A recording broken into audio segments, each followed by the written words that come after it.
Bienvenue sur le podcast du site media24.fr, le média indépendant d'information sur l'économie, l'environnement et les sciences. Je suis la journaliste et animatrice de ces discussions. Aujourd'hui, on va parler d'une ambition française assez forte dans la tech, la start-up Vesora. Elle veut se mesurer aux géants des puces pour l'intelligence artificielle, on pense évidemment à Nvidia. Et pour décrypter un peu cette stratégie, on accueille notre invité spécialiste des sciences. Bonjour. Alors, on s'appuie sur un article qui détaille le plan de Vesora.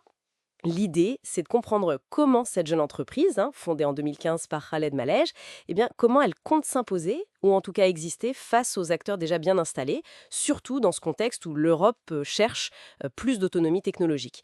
Pour commencer, c'est vrai que ce marché des puces IA, il a l'air quand même très très dominé. Qu'est-ce que Vesora propose de si différent, au fond? Oui, c'est un sacré défi. En fait, Vesora, il n'essaie pas juste de faire un peu mieux, quoi. Il repense vraiment l'architecture des puces. Ce qui est intéressant chez eux, c'est leur approche qu'ils appellent Software Defined Hardware. En gros, leur produit phare, qui s'appelle Typhoon, il est conçu pour être adaptable via le logiciel. Imaginez une puce dont les fonctions ne sont pas figées dans le silicium, mais qu'on peut reconfigurer un peu à la demande. Selon les besoins. D'accord. Donc beaucoup plus de souplesse. L'article mentionnait aussi un autre point fort, non? Oui, et c'est un argument clé aujourd'hui, l'efficacité énergétique. VCORA annonce que leurs puces consommeraient jusqu'à 10 fois moins d'énergie que les solutions habituelles. 10 fois moins. Oui, Et ils insistent aussi sur la simplicité d'utilisation. Ils disent vouloir éviter certaines contraintes techniques, comme la compilation, qui peut être complexe pour adapter le code à la puce. Si c'est plus simple, c'est du temps et de l'argent gagnés pour les intégrateurs. une puce adaptable, très économe et plus simple à programmer. Ça semble prometteur. Quels sont les secteurs que VSORA cible en priorité avec ses atouts? Alors, ils visent des marchés assez exigeants. On parle de l'automobile, notamment pour les voitures autonomes. Oui, ça demande beaucoup de calculs embarqués, ça. Exactement. Il y a aussi la défense, avec les drones par exemple, et puis tous les systèmes embarqués, les télécoms, la recherche. En fait, tous les domaines où on a besoin de faible consommation, de très faible latence, donc de réactivité et de fiabilité. D'accord. Et ça colle bien avec cette idée de renforcer la souveraineté technologique européenne dans des domaines importants. C'est logique. Mais bon, la technologie, ça fait pas tout. Face à Nvidia, par exemple, qui a non seulement les puces, mais aussi tout un écosystème logiciel, CUDA, qui est très très utilisé par les développeurs, comment une start-up, même innovante, peut espérer s'imposer là? C'est c'est le nœud du problème, c'est sûr. Vesora le sait, hein. Je pense pas qu'il vise un affrontement frontal partout, tout de suite. Il joue sur d'autres tableaux. D'abord, cette facilité d'intégration qu'on évoquait. Ça peut attirer des gens qui trouvent l'écosystème Nvidia trop complexe ou trop fermé. Mhm. Ensuite, ils ont une stratégie de niche, on dirait. Proposer des solutions vraiment optimisées pour des tâches précises, hein. Le traitement d'images, les signaux radars, le calcul temps réel, plutôt qu'une puce universelle. L'idée, c'est d'attirer des industriels, et notamment des Européens, qui cherchent justement des alternatives. Des solutions peut-être plus ouvertes et surtout moins énergivores que les puces américaines. Et le contexte géopolitique aide un peu cette recherche d'autonomie en Europe? Oui, ça leur donne une certaine légitimité, un certain élan, oui. VSORA a levé pas mal d'argent récemment, 40 millions d'euros, c'est ça? Pourquoi faire exactement? Et la fabrication de ces puces, ça se passe où? Parce que ça aussi, c'est un enjeu. Tout à fait. Ces fonds, c'est principalement pour passer à l'échelle industrielle, pour produire Typhoon en volume.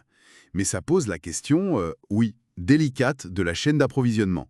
Pour le moment, comme on manque d'usines capables de graver des puces aussi fines en Europe, la fabrication se fera en Asie. En Asie, donc Taïwan, Corée. Probablement, oui. TSMC à Taïwan ou Samsung en Corée du Sud, ce sont les grands noms. Il faut se rappeler que l'Asie domine largement la production mondiale de semi-conducteurs. Oui, les chiffres sont clairs. La Chine, Taïwan, la Corée du Sud, c'est plus de 60% à eux trois. L'Europe, on est autour de 8%. Et pour les puces IA les plus avancées, Taïwan est quasi incontournable. Donc, cette ambition européenne de souveraineté, elle bute encore sur la réalité industrielle. Pour l'instant, oui.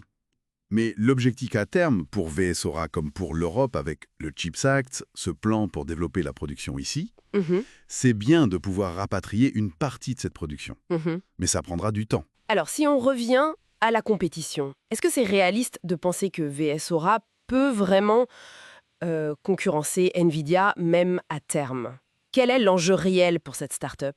Remplacer Nvidia partout dans le monde? Non. Ça semble peu probable à court ou moyen terme. L'objectif, je pense, c'est plutôt d'offrir une alternative. Une alternative crédible, européenne, agile, dans des segments de marché bien choisis, stratégiques. D'accord. Vesora, c'est un peu un pari sur l'innovation, sur la flexibilité, sur l'efficacité énergétique. L'idée, c'est que ces atouts peuvent permettre de se faire une place même face à un géant. C'est jouer différemment, quoi.